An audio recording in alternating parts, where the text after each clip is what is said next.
네, BTS 아시죠? 네, K-팝이에요. 손흥민 아시죠? K-스포츠 잘 나갑니다. 잘 나가요. 기생충 K-영화도 잘 나가고요. 근데 K-쓰레기라고 들어보셨어요? K-쓰레기. 우리나라요. 여러분 이번 주에 그 재활용 쓰레기 버리셨어요? 잘 분리수거 하셨어요? 그거 열심히 하셨죠? 이렇게 열심히 하는 나라, 우리나라가 세계에서 최고로 열심히 하고 있다고 합니다. 그 사실 저도 미국에서 일할 때, 뭐 월가에서 일할 때도 있었고, 뭐 저기 워싱턴에서 일할 때도 있었는데요. 그때 잠깐 보면은 그냥 쓰레기 다 섞어서 다 버려요. 그래서 어떻게 하는지 모르겠어요. 좀 의문이 있었는데 편하긴 편했어요. 하지만 다시 서울 와서 살면서 또 열심히 분리수거 하고 있습니다.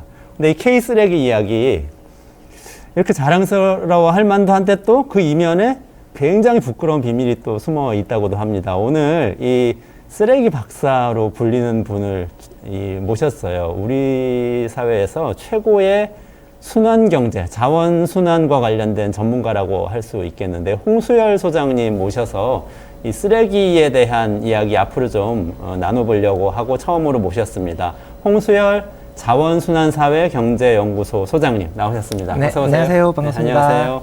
네, 어쩌다가 지금 제가 쓰레기 박사님이라고 막 불렀는데 이거 괜찮으신지 모르겠어요. 너무. 쓰레기 같은 박사는 아니고 쓰레기에 대해서 알려준 박사니까 저는 쓰레기 박사라는 별명을 무척 좋아하고요.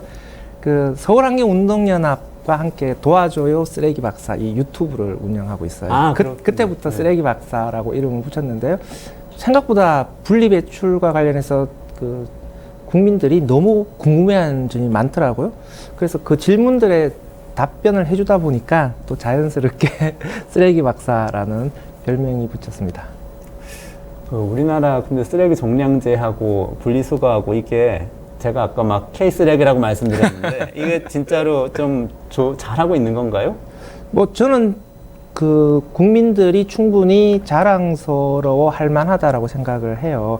1995년부터 우리나라에서 쓰레기 종량제가 시행이 되었는데요. 그 종량이라는 뜻이 양에 따른다라는 뜻이거든요. 그러니까 양에 따라서 쓰레기 처리비를 내게 하는 제도죠. 그러니까 쓰레기를 버린 만큼 돈을 내게 하는데 재활용품에 한정해서는 공짜로 분리배출할 수 있도록 해준 것이죠. 네네네. 그러니까 쓰레기 배출량에 따라서 돈은 내되 재활용품은 공짜. 그러니까 쓰레기 배출량을 줄이면서 동시에 분리배출은 열심히 하도록 유도할 수 있는 그런 제도이죠. 그러니까 쓰레기 종량제 자체는 매우 잘 설계된 제도인데 쓰레기 종량제가 사실은 놀라운 거는 일시에 전국적으로 실시가 되었다는 것이죠. 이게 언제부터? 1994년부터 시범 사업을 지역적으로 했고요. 1995년 1월 1일부터 전국을 대상으로 해서 쓰레기 종량제가 시작이 된 것이죠. 그러니까 한 나라 전체에서 일시적으로 네네. 이렇게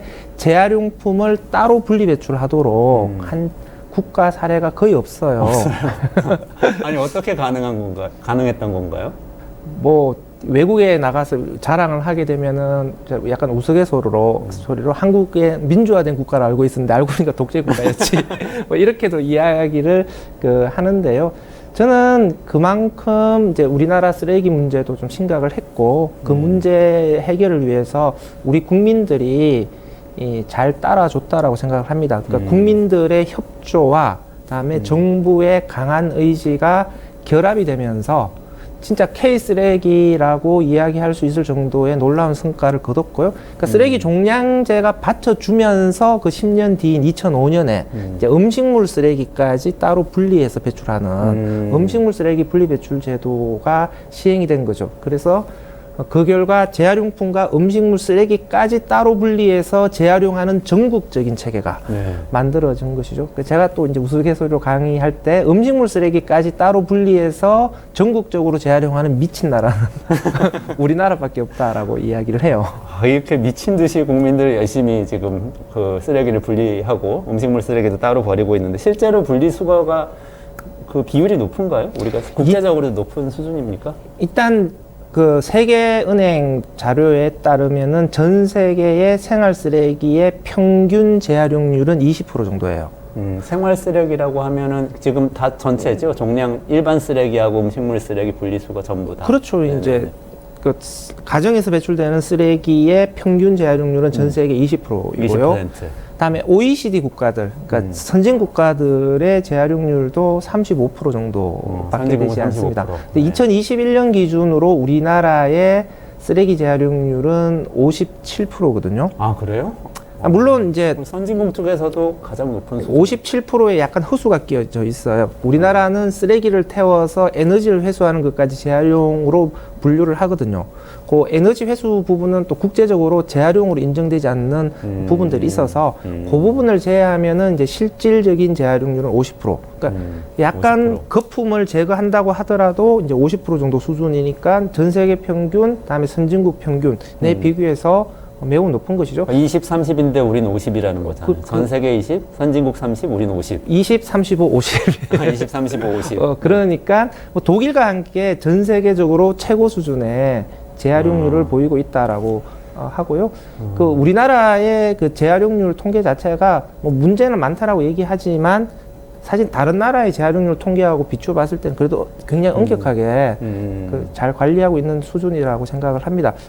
그렇게 조금 허수를 제거하면서 보더라도 다른 나라와 비교했을 때 매우 높은 수준의 재활용률을 보이고 있기 때문에 쓰레기 종량제 이후의 성과가 매우 잘 드러나고 있는 것이죠. 그렇군요. 그러니까 요즘 마트에서도 종량제 봉투를 팔고 그러니까 그 장바구니 가지고 가는 대신 사실 종량제 봉투 받아오는 게 더 편해서 그렇게 하는 분들도 많은 것 같고 굉장히 잘 하고 있는 것 같은데 근데 이게 지금 말씀하신 거는 수거 관점에서 비율을 계산하신 거죠? 그걸 그러니까 다시 활용하는 거는 선별장에 들어가서 재활용된 양을 기준으로 한 것인데요. 그래서 그 명목상의 재활용률이 57%고 에너지 회수를 뺀 이제 실질 재활용률이 50%다 정도가 말씀드렸고요. 근데 이게 선별된 다음에 또 재활용 업체로 들어가서 또 100%가 재활용되는 것이 아니니까 거기서 또 쓰레기로 빠져나와서 실질적으로 우리가 쓸 수 있는 원료로 가공된 비율을 따지게 되면 또 이거보다 조금 더 낮아지게 되겠죠. 그렇게 보더라도 재활용 수치 자체는 굉장히 세계 평균에 비해서는 여전히 높은 수준이다라고 볼 수가 있는데요. 근데 이 문제는 이게 아닌 거죠. 그러니까 우리나라의 쓰레기 그 현황 자체가 또 상대적으로 매우 열악하거든요. 그러니까 단위 면적당 쓰레기 발생량이 우리나라가 미국이 7배예요. 단위 면적당 발생량이 단위 면적당 쓰레기 발생량이 생활 쓰레기의 단위 면적당 쓰레기 발생량이 우리나라가 미국이 7배거든요. 그냥 국토 전체를 놓고 봤을 때 그렇죠. 겁니까? 그러니까 그 재활용률은 미국이 한 32% 정도 되거든요. 네네. 근데 우리가 실질 재활용률을 따지더라도 50%니까 재활용률만 보면은 매우 높은데 단위 면적당 쓰레기 발생량은 또 우리나라가 미국보다 매우 높아요. 재활용은 많이 하지만 발생이 워낙 또 더 많다. 뭐 이런 얘기가 되네요. 그러니까 그러니까 쓰레기를 처리한다라고 하는 것은 쓰레기를 처리할 수 있는 시설들이 놓여야 되잖아요. 그렇죠. 네네. 그러니까 그런 시설들이 처리할 수 있는 능력을 비교를 해보게 되면 처리 능력 면에서 그래서 상대적으로 쓰레기 발생량이 많은 것이죠. 그러니까 재활용률도 높지만 그만큼 상대적인 쓰레기 발생량도 높기 때문에 쓰레기 처리의 부담은 우리나라는 여전히 매우 높은 상태. 그것도 숫자가 있습니까? 단위 면적당 쓰레기 발생량은 제가 숫자는 아직 기억 못 하는데 미국과 비교하면 한 7배 정도. 7배. 예, 예. 7배면은 엄청 하긴 그러니까 미국 땅이 워낙 넓으니까 이게 또 수도권에 한정해서 보게 되면은 수도권 지역의 단위 면적당 쓰레기 발생량이 또 지방의 6배예요. 그렇군요. 그러니까 이제 우리나라 안에서도 수도권 지역의 쓰레기 처리의 문제가 매우 심각한 것이죠. 그래서 쓰레기 산이 얘기가 나오고 그러는 건가요? 그렇죠. 할 수가 없기 결국은 때문에.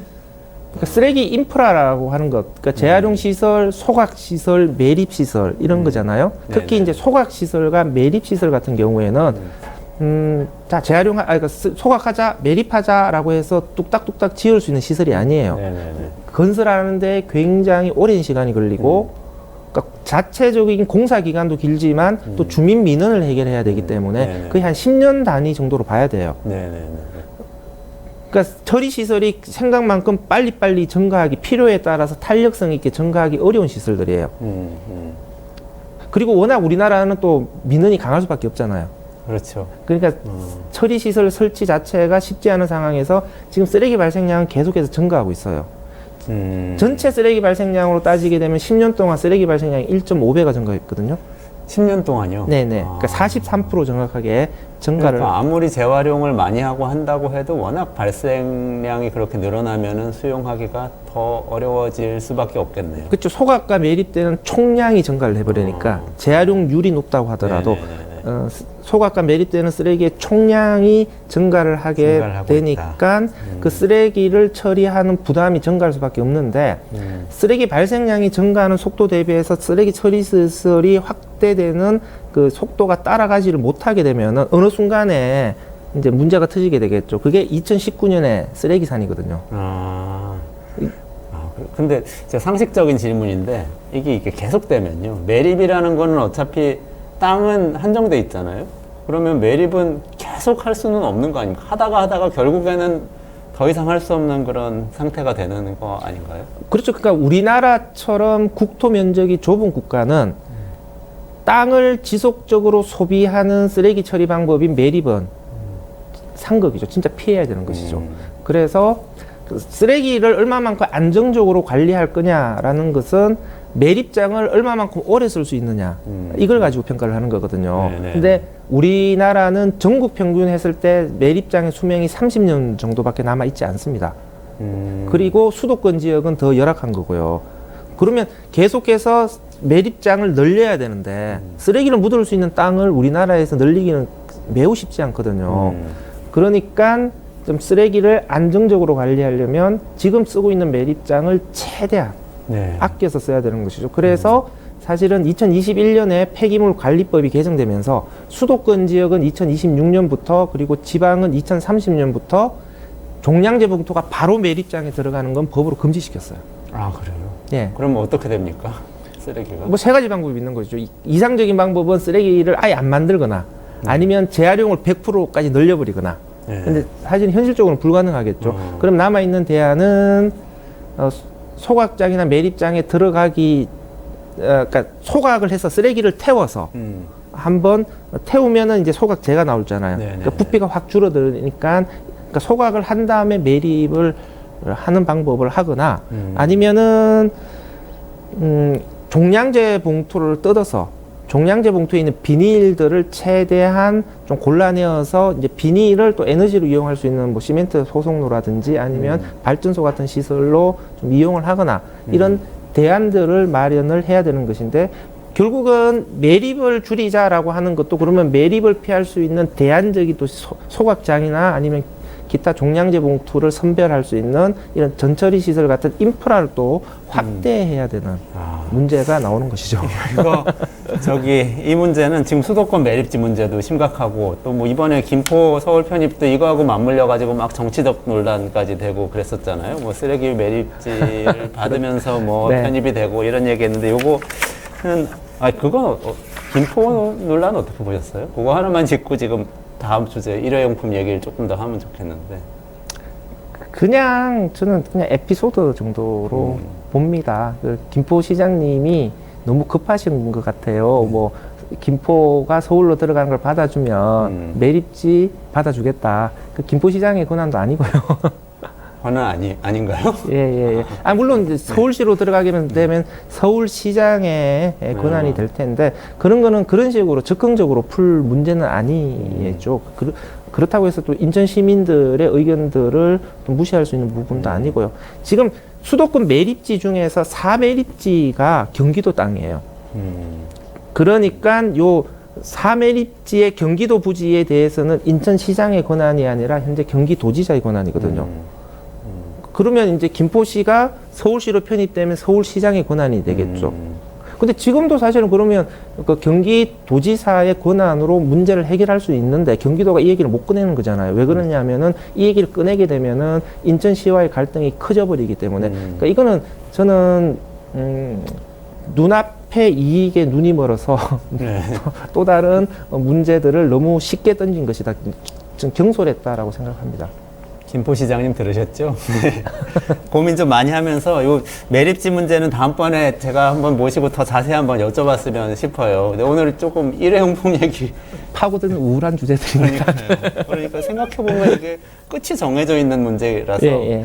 한번 다음번에 한번 파보기로 하고 그래서 이게 너무 궁금해서 사실 일회용품 문제인데 이게 일회용품 규제를 정부에서 하다가 최근에 이제 자영업자들 너무 힘든 것 같다 그러면서 호퇴를 해버렸잖아요. 네네. 요거는 어떻게 봐야 됩니까?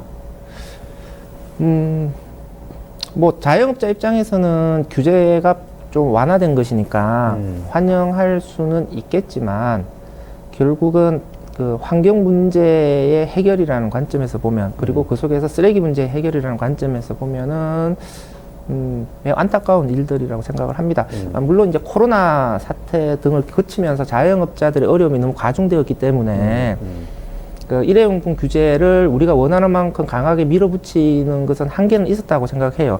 그렇다고 하더라도 이렇게 전면적으로 후퇴할 수 있는 문제는 아니었다. 얼마든지 좀 자영업자의 어려움을 고려해 주면서 속도 조절은 할 수 있었다라고 생각을 해요.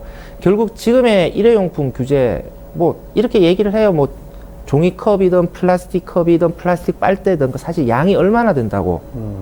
이거 문제 해결한다고 쓰레기 문제가 해결되는 것도 아닌데 그 수많은 자영업자들을 힘들게 하면서까지 이것을 규제를 할 필요가 있느냐 이 말씀을 하시는데요. 저는 그 규제 대상인 일회용품만 보기 때문에 그렇다라고 생각을 해요. 그러니까 지금 우리가 일회용품을 규제하는 것은 요것만 규제하고 끝내자 이 얘기가 아니고 일회용품 규제를 시작으로 해서 사실은 페트병까지 다음에 배달 용기까지 그리고 비닐 그 빵봉지 과자봉지까지 이렇게 전체적으로 그 한 번 쓰고 버리는 일회용품과 일회용 포장재의 사용량을 어떻게 줄일 것이냐 재활용을 어떻게 늘릴 것이냐 이렇게 단계적으로 계속해서 풀어가야 될 긴 여정이거든요. 지금 긴 여정의 시작점에서 첫 발자국을 떼기 전에 그냥 덜커덕 멈춰버렸다. 그러니까 이 문제가 꼬이는 것뿐만 아니라 앞으로의 규제까지도 다 꼬이는 상황이 발생했다라고 생각을 해요. 거기 비중으로 보면은 아까 뭐 1.5배까지 늘었다는 그 쓰레기에서 가정에서 배출되는 게 큰 건가요? 아니면 그런 업소가 큰 건가요? 가정에서 배출되는 쓰레기는 전체 발생량에서 12% 정도를 차지. 12%? 예. 그러니까 무게 단위로. 근데 부피 단위로 따지게 되면은 또 그 가정에서 배출되는 쓰레기가 상대적으로 무겁기 때문에 그러니까 석탄 화력 발전소에서 나오는 석탄재하고 종량제 봉투를 생각하시면 돼요. 건설 쓰레기로 나오는 콘크리트 덩어리. 그러니까 무게로 따지게 되면은 그런 사업장 쓰레기와 건설 쓰레기의 비중이 매우 높게 나타나겠지만 부피 단위로 따지게 되면은 또 가정에서 나오는 생활 쓰레기의 비중도 만만치는 않다라고 생각을 하고요. 물론 이제 가정에서 나오는 쓰레기 중에서 일회용 컵이 또 차지하는 비중은 얼마냐 이런 식으로 따지게 되면은 그 비중 자체가 그 높지는 않습니다. 사실은 일회용 컵을 그러니까 일회용 플라스틱 컵만 하더라도 1년에 배출되는 총량 따지면 글쎄요 한 5, 6만 톤 될까요? 그 페트병만 하더라도 1년에 34만 톤이에요. 34만 톤. 그렇죠. 그러면 일회용 컵은 그거의 한 5분의 1, 6분의 그렇죠. 1 그러니까 중요성으로 따지게 되면은 페트병이 훨씬 더 그러네요. 크겠죠. 그러니까 이렇게 주장하시는 분들이 계세요. 그러니까 이런 페트병을 쓰는 것은 그대로 놔두면서 일회용 컵은 왜 규제를 하냐라고 얘기를 하는 건데, 그러니까 페트병에 문제가 없기 때문에 일회용 컵을 규제를 하는 것이 아니라 일단 대안의 문제죠. 그러니까 일회용 컵의 경우에는 다회용 컵이라는 대안이 있으니까 일단 확실한 대안이 있어서 줄일 수 있는 부분은 일단 우선적으로 규제를 통해서 줄여 나가는 것이고, 이런 규제를 시작으로 해서 이제 페트병 문제까지 나중에는 다 건드려야 되는 문제거든요. 그러니까 이후에서도 지금 이런 식으로 규제 로드맵들이 차근차근 진행되고 있는 거거든요. 그러니까 문제가 없다라고 보는 것이 아니라 당장은 이것까지 규제를 손대기가 어렵기 때문에 그러니까 우선적으로 대안이 좀 더 명확하고 이 대안에 대해서 그래도 상대적으로 국민들의 공감대를 이끌어내기 쉬운 분야부터 시작을 해서 차근차근 우리 문제를 풀어 나갑시다. 라는 그렇게 말씀하시는 거죠. 100번 동의가 되고, 근데 제가 너무 문외한이라서 이거 쓰레기를 그냥 전체적으로 한번 좀 생각을 해보고 싶은데, 그러면 말씀하신 것처럼 가정이 있고, 건설 폐기물이 있고, 산업이 있고, 또 뭐 자영업자 일회용컵 이런 건 어떻게 전체적으로 생활 쓰레기 다 생활 쓰레기로. 생활 쓰레기로. 예. 가정이나 뭐 자영업 이게 다 포함해서 생활 쓰레기가 그러니까 됩니다. 가정, 비가정계 다 모두 합쳐서 생활계. 생활계라고 보는 거죠. 가정, 비가정, 생활계가 있고 나머지는 그러니까 사업장계, 건설계, 생활계. 생활, 크게 사업장, 건설 이렇게 비중이 각각 아까 부피 무게 다르다고는 하셨지만 어느 정도나 봐야 됩니다. 그러니까 무게로 따지면은 생활 쓰레기 한 12% 정도가 되는 것이고요. 그럼 88%가 건설하고 쪽인 사업장계 쪽인데 한 반반 정도로 보시면 될 것 같아요. 뭐 44 이런 정도. 사업장은 일반 뭐 공장이나 이런 데 말씀하시는 건가요?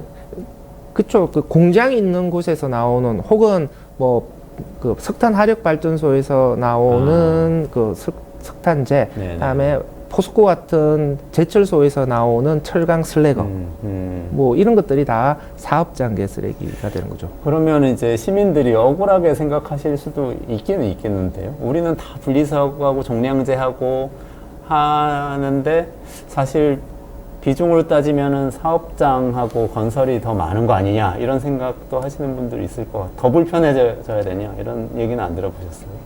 통상적으로 나오는 질문은 아닌데 예리하게 질문을 하시는 분들이 이런 질문까지는 하세요. 하시는데 그러니까 이렇게 보셔야 될 것 같아요. 그러니까 건설 쓰레기와 사업장 쓰레기에 대해서 우리가 관심을 갖지 않는 건 아니고요. 사업장 쓰레기와 건설 쓰레기는 처리 책임의 주체가 다른 것이죠. 그렇죠. 그러니까 사업장 쓰레기는 그 생산자들이 책임져야 될 문제고요. 건설 쓰레기는 건설업자들이 책임을 져야 될 문제인 것이죠. 그러니까 생활 쓰레기는 우리의 책임이거든요. 결국은 주민과 지자체가 함께 풀어가야 될 문제인 것이죠. 그러니까 우리가 책임을 져야 될 쓰레기에 대해서는 우리가 우선적으로 노력을 하라라고 하는 것이고요. 건설 쓰레기와 사업장 쓰레기는 해당 쓰레기의 처리 책임이 있는 건설업자와 생산자들이 또 책임을 지도록 해야 되는 것이죠.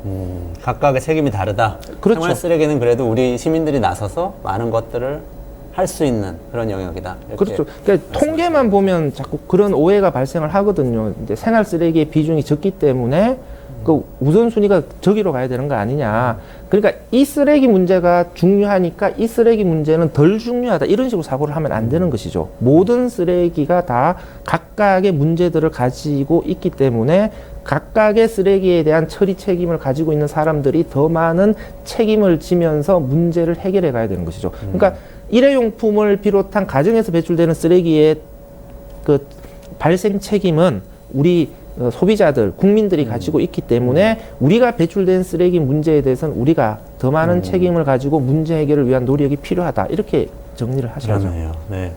그 건설 쓰레기 같은 경우는 우리 뭐 그 3기 신도시 개발하고 뭐 이렇게 1기 신도시 특별법도 지난번에 저희도 다뤘었는데요. 이렇게 또 재건축 대규모로 하고 그러면 또 엄청난 문제가 될 것 같아요. 앞으로 건설 쓰레기 문제도 매우 심각해질 겁니다. 지금만 하더라도 건설 쓰레기의 비중이 전체 쓰레기의 약 절반에 조금 못 미치는 양이잖아요. 그런데 지금 철거되는 건설 쓰레기는 본격적으로 이제 신도시가 건설되기 전에 건물들이 철거되는 거거든요. 그 90년대 이후에 건설된 신도시들이 철거 시점이 오게 되면은 그 건설 쓰레기 발생량은 감당할 수 없을 정도로 어마어마하게 올라갈 겁니다. 근데 매립할 때는 없어지고 그런 거잖아요. 건설 쓰레기는 이제 매립은 하지는 않는데요. 그 문제는 뭐냐면은 건설 쓰레기에 이제 콘크리트잖아요. 그 콘크리트를 파쇄해서 거기서 모래를 만들어. 모래나 자갈을 만들어요. 그러니까 이것을 가지고 다시 도로 공사를 하거나 할 때 밑에 이제 속에 채우는. 말하자면 재활용을 하는 거군요. 그것도. 그 건설 공사의 재활용을 하는 것인데 지금 앞으로 어마어마한 양의 쓰레기가 발생을 했을 때 이것을 이쪽으로 순환을 시킬 수 있을 것이냐라는 어려움들이 있어서 건설 쓰레기는 또 건설 쓰레기대로 문제를 또 봐야 되는데 혹시 나중에 기회 되면 네네네. 이제 건설 쓰레기도 한번 상세하게 한번 다뤄주시면 좋을 것 같고, 우리 또 제조업 국가인데 그 사업계도 좀 다뤄보면 좋을 것 같은데요. 오늘 다시 아까 생활 쓰레기 문제로 조금만 다시 돌아가서 지금 어쨌든 일회용품 규제를 후퇴를 했잖아요. 네네.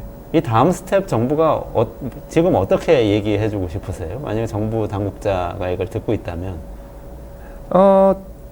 일단은 종이컵은 규제를 빼버린 거고요. 네네. 나머지는 규제 자체를 없앤 건 아니고 이제 단속을 하지 않겠다라고 이야기를 한 것이기 때문에 뭐 제 개인적으로 아마 총선이 지나면 조금 분위기가 달라지기 때문에 좀 정부 자체가 너무 확정적으로 얘기할 필요는 없다라고 생각을 해요. 그래서 일단은 지금 시점에서 그 국민들의 불편 때문에 잠시 규제를 유예해 준 것이다. 그래서 이거는 다시 뭐 6개월 단위로 이 규제들을 점검하면서 단속 여부는 결정하겠다. 이 정도 스탠스를 취하면서 저는 그 현장에서의 상황 변화에 따라서 그 규제의 강도와 속도들을 조정할 수 있는 좀 여지들을 두는 게 맞다라고 생각이 들고요. 종이컵의 경우에는 이건 법률 개정 사항인데 지금 환경부가 법률 개정하겠다 지금 그래서 지금 법률 개정 작업들을 하고 있어요. 이게 법률이 한번 개정돼 버리면 또 돌이킬 수는 없는 상황이기는 한데요. 이 부분과 관련해서도 지금 종이컵이 저는 사실은 제일 큰 문제라고 생각하긴 해요. 그러니까 종이컵을 풀어주면서 이게 종이컵 사용량이 일반 식당에서도 급격하게 맞아요. 사용이 네네네. 확대되는 문제가 발생을 할 것 같은데요. 일단 종이컵과 관련해서는 조금 더 구체적으로 들어갔을 때 양면 코팅 종이컵과 단면 코팅 종이컵은 구분해 주는 게 좋다라고 생각해요. 그러니까 아이스 음료를 담는 게 네네네. 양면 코팅이거든요. 아, 네. 그러니까 따뜻한 음료를 담는 거는 단면 코팅이에요. 단면 코팅이고. 만약에 모든 종이컵을 허용해 줘 버리면 아이스 음료를 담는 플라스틱 컵이 양면 코팅 종이컵으로 전환될 수가 있어요. 풍선 효과가 급격하게 발생을 하는 것이죠. 그러니까 양면 코팅 종이컵까지는 플라스틱 컵의 범주에 넣어서 규제를 해주는 게 맞아요. 그래야 일단은 매장 내에 플라스틱 컵, 그러니까 아이스 음료의 일회용 컵 사용은 확실하게 일단 막을 수가 있게 되는 것이고요. 그 따뜻한 음료 등을 담는 종이컵은 일단은 정부의 법률 개정에 의해서 허용이 되는 것인데 이 부분과 관련해서도 지금은 워낙 정부 주도로 해서 종이컵은 규제할 필요가 없다라고 빼버리는 것인데 일단 정부가 종이컵 사용을 허용해 주는 이유 그 근거는 두 가지거든요. 이렇게 종이컵 사용을 허용해 준다고 하더라도 우리 국민들의 의식 수준이 높기 때문에 종이컵 사용이 늘어나지 않을 거다. 근데 실제로는 종이컵 사용이 엄청나게 늘어나고 엄청 있어요. 늘어요. 식당에서 막 다 종이컵 그렇죠. 주시던데. 두 번째로는 종이컵을 재활용을 잘할 수 있을 것이다. 이 전제거든요. 그런데 이런 전제를 깔고 종이컵 규제를 빼버렸는데 나중에 상황을 모니터링하니까 종이컵 사용이 급격하게 증가를 하고 있고 종이컵 재활용도 되고 있지 않는다. 그러면 다시 이 상황에 맞추어서 규제를 원상 복귀하는 걸로 가야 되는 것이죠. 네. 그래서 좀 환경부도 여지를 가지고 앞으로 상황 변화에 따라서 현재의 규제들을 복구할 수 있을 그런 조치도 나중에 좀 취할 필요가 있다고 생각합니다. 알겠습니다. 오늘 이제 시간이 다 돼서 정리를 하려고 그러는데요. 막 여러 가지 얘기를 했는데 어쨌든 생활 쓰레기 문제에 대해서 조금 나중에 조금 더 자세히 뭐 페트병이면 페트병, 종이컵이면 종이컵 더 자세히 좀 여쭙고 사실 저는 건설 쓰레기하고 산업 쓰레기도 좀 다뤄보면 좋겠어요. 병정을 좀 물려주고 어디서도 싶고. 다루지 않는 얘기입니다. 그렇죠. 네. 좀 너무 이 귀한 게스트 모셔가지고 말씀 잘 들었고요. 그럼 다음 시간에 좀 기대하겠습니다. 역시 너무 좋은 설명 주셔서 많이 배웠습니다.